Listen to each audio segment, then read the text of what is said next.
Good News Anyang Church held a joint worship service in the Gyeongjin region with Pastor Ok Park with the Grotches Choir on January 26, when the Lunar New Year holiday begins. The church members warmly welcomed Pastor Park, and the service began with a video commemorating the 60th anniversary of Good News Mission's evangelism. Then, a duet by tenor Julio and Ji Hyuk Shin of the Grotches Choir, a performance by flautist Changdi Jang, and a duet by Candlestick decorated the stage. Pastor Ok Park spoke on the topic of Acts chapter 6, saying that God has given different gifts to us who have been saved, and that when we spread the word, serve, pray, and carry out God's work according to those gifts, the church grows and bears the fruit of the gospel. He said, the believers who attended the service expected a great gospel work to take place in Anyang through active evangelism this year.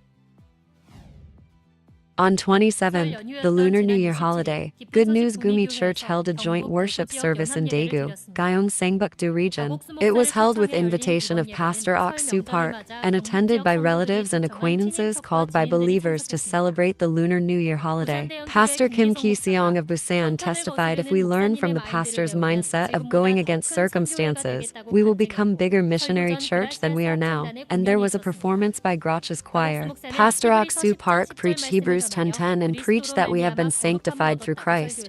The believers in Daegu, Gyeongsangbuk-do express their desire to live a blessed life by preaching the gospel again this year.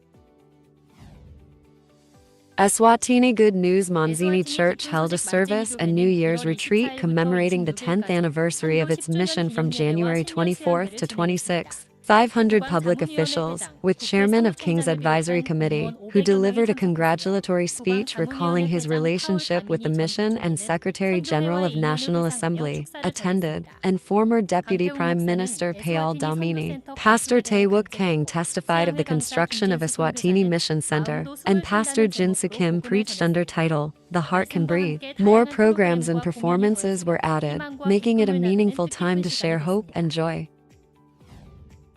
Good News Incheon Church held a Lunar New Year event for multicultural families and international students from January 25th to 30th. The college student team invited international students on 25th to experience traditional Lunar New Year games, and the Russian team also held a Lunar New Year festival for Koreans. The Philippine team visited the Korean folk village on 28th and 29th, and on 30th, the Myanmar team held events such as wearing hanbok, singing, boasting, and mind lectures at Myanmar Center. The Incheon Church expressed its joy in being able to create a warm Lunar New Year where foreigners can experience Korean culture and interact with each other.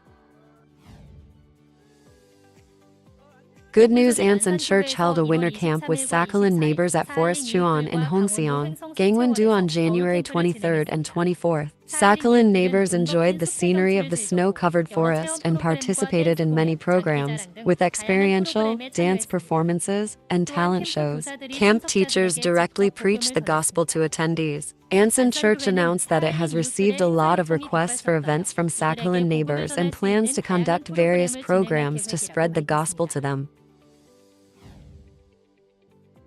Good News Siabusan Church Youth Association held a Lunar New Year Multicultural Festival on the 26th. Multicultural families from Bangladesh, Vietnam, and Uzbekistan living in Korea attended and participated in various programs like traditional experiences and recreation. During the Mind Lecture, Pastor Kyung-deek Park gave a lecture on the topic of the power of the mind to overcome difficulties. The Siabusan Church Youth Association expressed its desire to continue to spread the gospel and maintain exchanges with multicultural people.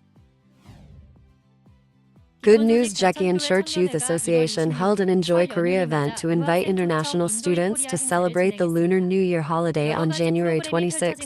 While various programs were held, Nepalese students appeased their longing for their hometown by making and sharing momo, their country's traditional food. Through the example of the redwood tree, Senior Pastor Hong Ho-yoon delivered the message that God created people to live together in harmony, and that even if studying abroad in Korea is difficult, if you stay connected, you can live a much happier life. It was a time to share the warm hearts of foreigners and multicultural families through various events at churches during holidays in other countries.